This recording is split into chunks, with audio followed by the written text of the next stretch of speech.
Dentro de la terapia manual vamos a encontrar diferentes técnicas que la componen. En su mayoría se pueden realizar con las manos del fisioterapeuta, pero en ocasiones utilizamos instrumentos para realizar la terapia manual. Sin embargo, los ejemplos que vemos aquí en pantalla son ejemplos de la terapia manual que nos interesa realizar con el e-tool, ya que no todas las técnicas de terapia manual las podemos combinar con este instrumento. Por lo tanto, será importante ir analizando cada una de estas opciones que vamos a tener como herramienta para utilizarla con e-tool. Vamos a comenzar con lo que serían las técnicas de movilidad pasiva. Le vamos a llamar técnicas de movilidad pasiva ya que estas están realizadas con las manos del fisioterapeuta de manera pasiva. Es decir, el paciente no participa de manera activa. Analizando un poco la historia, vamos a ver aquí a Maitland, el famosísimo Maitland, que junto con Kaltenborn, estos dos grandes autores son prácticamente padres de la terapia manual.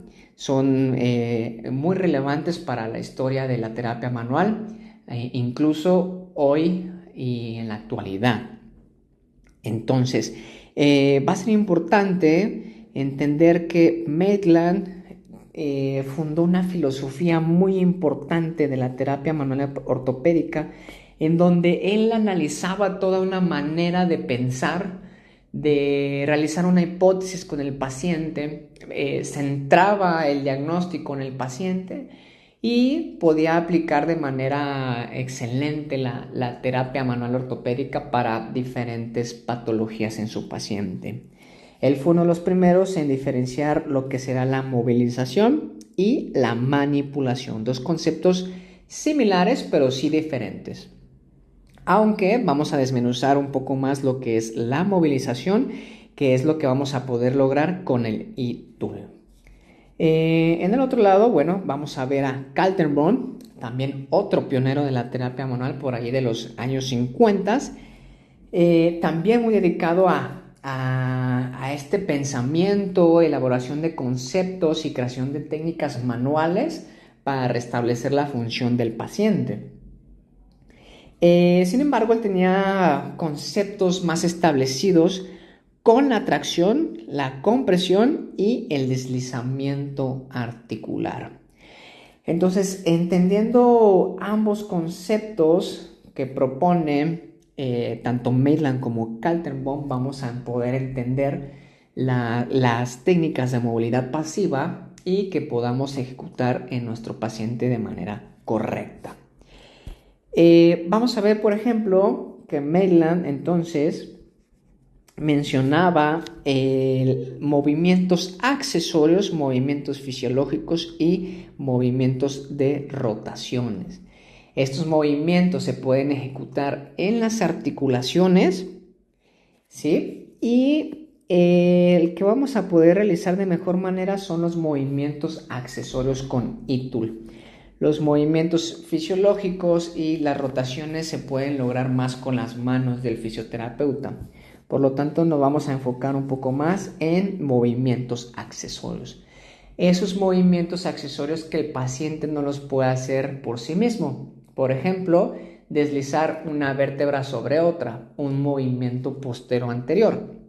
Sería un movimiento accesorio provocado con las manos del fisioterapeuta en un movimiento de posterior a anterior, pero que si nosotros le quisiéramos pedir a nuestro paciente que lo hiciera, él no lo podría hacer de manera activa. Por eso vamos a decirle que es un movimiento pasivo. Este movimiento se puede utilizar como tratamiento. Los tres se pueden realizar como tratamiento, pero insisto, la movilidad accesoria es lo que vamos a trabajar más con e-tool. La compresión del otro lado, compresión, tracción y deslizamiento, tres conceptos que nos habla el otro autor. Vamos a ver que la compresión en una articulación nos sirve de diagnóstico.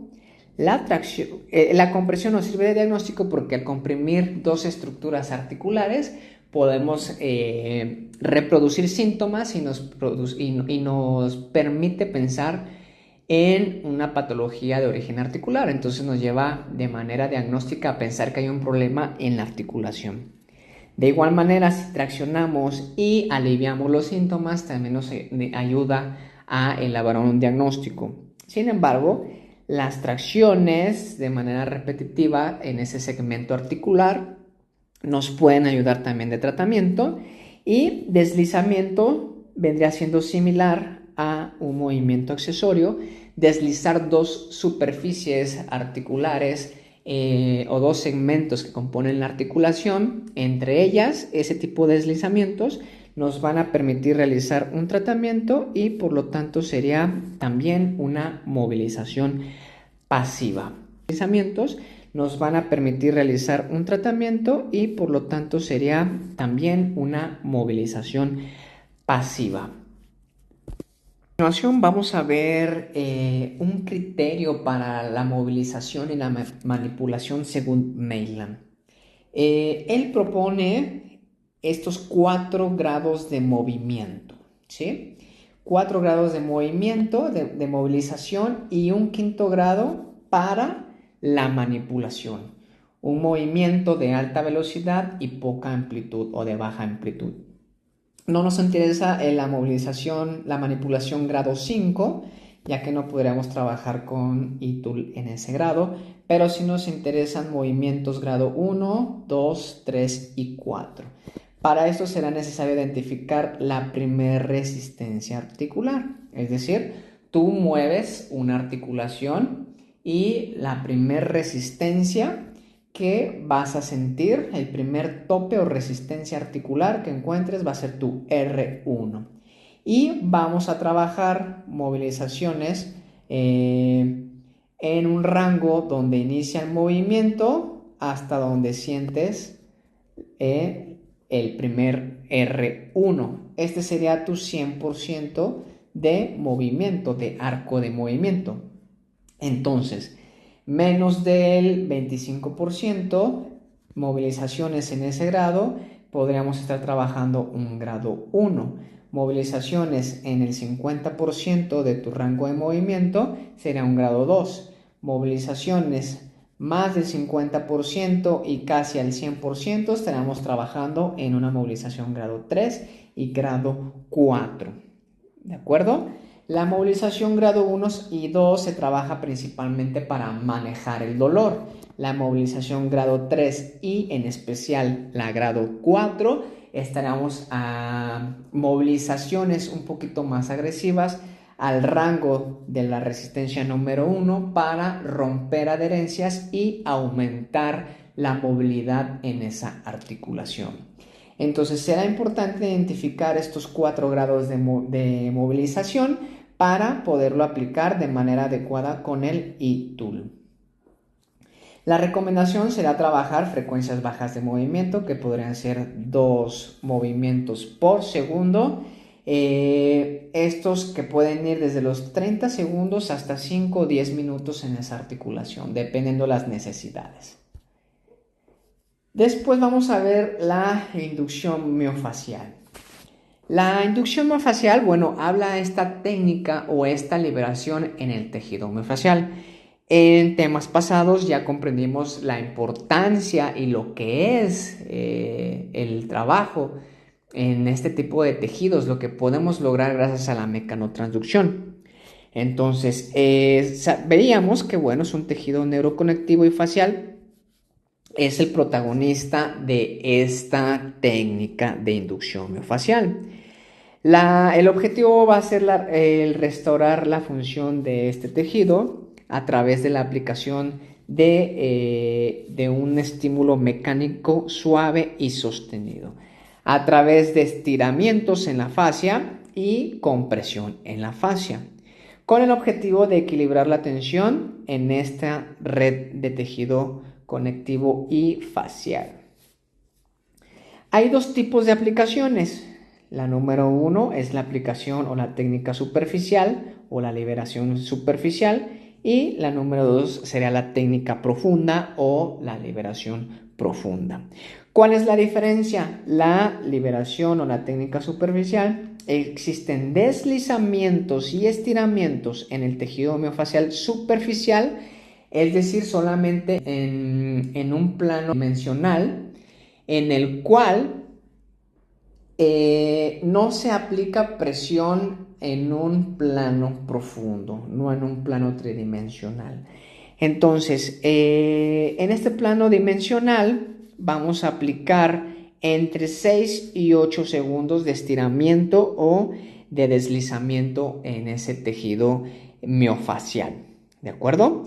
La diferencia en la técnica profunda es que vamos a hacer deslizamiento más compresión y tensión. Es decir, puedes deslizar hacia los lados en un plano dimensional, pero al mismo tiempo haces y ejerces compresión hacia tejidos más profundos. Estas aplicaciones en el plano tridimensional se sostienen entre 60 y 90 segundos. Este tipo de tratamiento de la terapia de inducción miofascial puede oscilar entre 5 y 10 minutos y en casos más intensos se recomienda hasta 30 minutos. Aquí les puse segundos, pero son minutos, ¿de acuerdo? Entonces, esa sería la indicación de la inducción miofascial. Y después, esta técnica bastante sencilla, pero muy efectiva. La liberación por presión se aplica a manera de contacto o presión o de pinza, como se ve en la imagen, ¿no? Pinzas el músculo con los dos dedos. Pero también puedes mantener solamente con un pulgar o en este caso con el E-Tool, que será muy sencillo, aplicar una presión sostenida en el cual vamos a mantener este estímulo mecánico hasta provocar dolor tolerable o sentir la primer resistencia viscoelástica. Esta resistencia vamos a ver que cada 7-8 segundos se va relajando y si el paciente lo permite podemos ir ejerciendo más presión.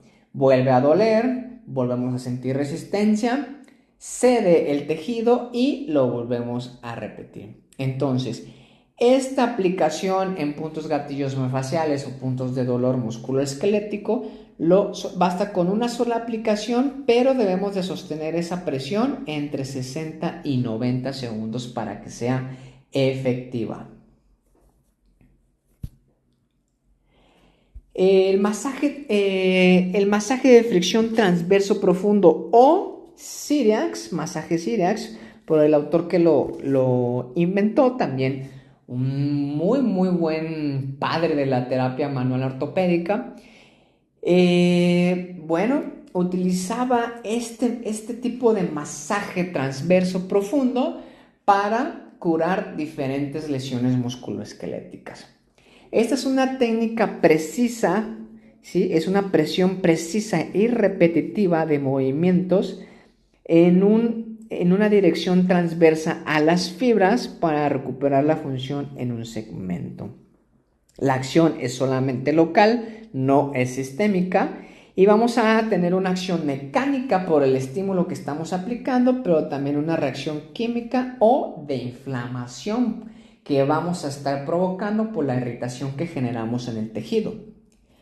La aplicación tiene que ser una adecuada presión y una adecuada profundidad para procesos principalmente subagudos y crónicos. Esta técnica no suele utilizarse en procesos agudos, ya que el paciente será muy poco probable que lo tolere. Entonces, principalmente en lesiones crónicas. ¿Y qué es la lesión más común que se cronifica?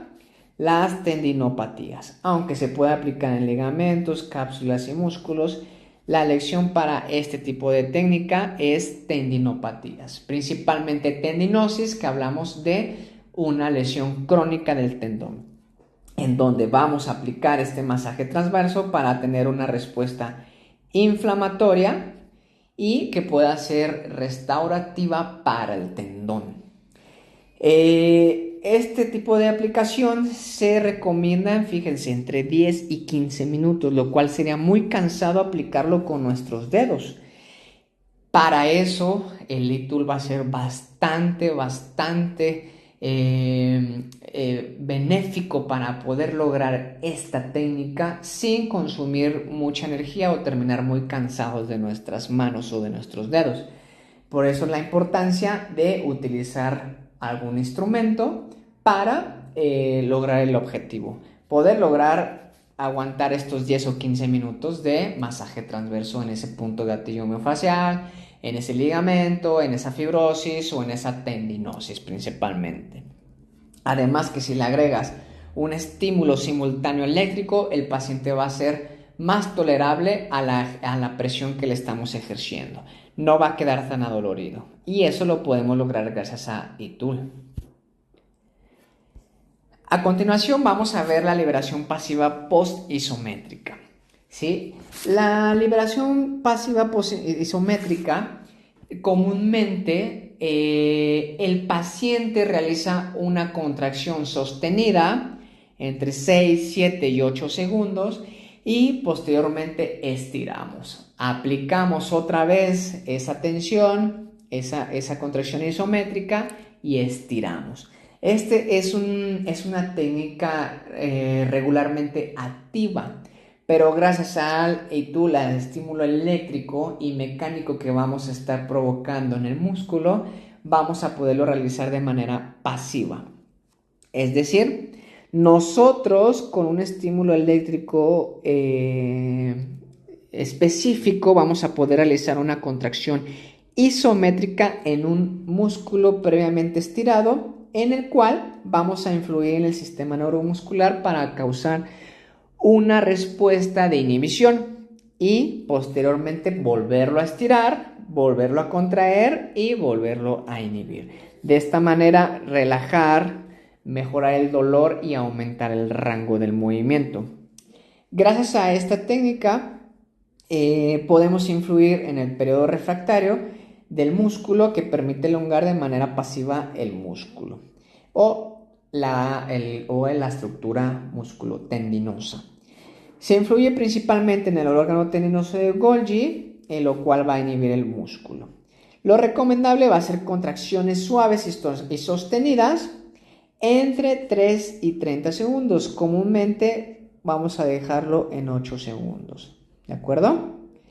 Después de esta contracción vamos a descansar 30 segundos y volvemos a estirar y volvemos a producir la contracción de 8 segundos. Dejamos al paciente que siga descansando durante 30 segundos y seguimos estirando el rango de movimiento, las estructuras. Esto lo podríamos repetir entre 3 y 5 veces para lograr los objetivos. Lo vamos a ver con los ejemplos de manera más práctica. Y por último vamos a ver lo que son las pulsaciones oscilatorias de larga duración, principalmente una técnica que se realiza en la columna vertebral, en donde el fisioterapeuta oscila de manera mantenida la columna vertebral. Es una terapia relativamente nueva, ya que está creada en los años 90 y se pretende hacer una oscilación sinusoidal de la columna vertebral de frecuencia baja, es decir, 2, 3, 4 oscilaciones por segundo, mantenida de poca amplitud, es decir, es muy poco lo que se mueve, ¿de acuerdo? Las aplicaciones van entre 5 y 30 minutos. Existe un efecto directo mecánico en el tejido blando de todas las estructuras de la columna vertebral, pero que se pueden también esparcir a otros segmentos más, por ejemplo, en las piernas, en otros segmentos articulares, cervicales, etcétera, en otras articulaciones. Este efecto directo mecánico es en el tejido blando y en receptores articulares capaces de inducir una respuesta de inhibición en un espasmo muscular, relajación, mejora el dolor, aumenta la irrigación sanguínea, mejora el movimiento, ayuda a las adherencias articulares, etc. Múltiples beneficios. Esto lo vamos a poder lograr también con el ITUL al mismo tiempo que aplicamos un estímulo eléctrico. A continuación vamos a ver los efectos de la terapia manual de manera resumida, ¿ok? En el primer punto vamos a ver que podemos restablecer la membrana celular por medio de los estímulos mecánicos, lo cual puede inducir de manera indirecta en mejorar el dolor. Podemos activar la función de los miofibroblastos o de los fibroblastos. Podemos inducir respuestas en la viscoelasticidad de los tejidos. Podemos mejorar el dolor a través de la teoría de la compuerta, bloqueo del dolor en la médula. Podemos provocar la liberación de sustancias cannabinoides que mejoran el dolor. Podemos influir en las emociones del paciente, hacerlo sentir mejor. Podemos mejorar las adherencias y aumentar los rangos de movimiento, mejorar la circulación, provocar vasodilatación y podemos provocar un efecto de paniculación, es decir, un reseteo en el tono muscular. Al final de cuentas, la mayoría de los efectos me permiten mejorar la función del paciente, ya sea que mejore la inflamación, aumente la circulación, aumente el rango de movimiento, etcétera, etcétera, etcétera, etcétera. La razón que sea, termina teniendo el mismo objetivo en las diferentes técnicas de terapia manual: mejorar la función de nuestro paciente.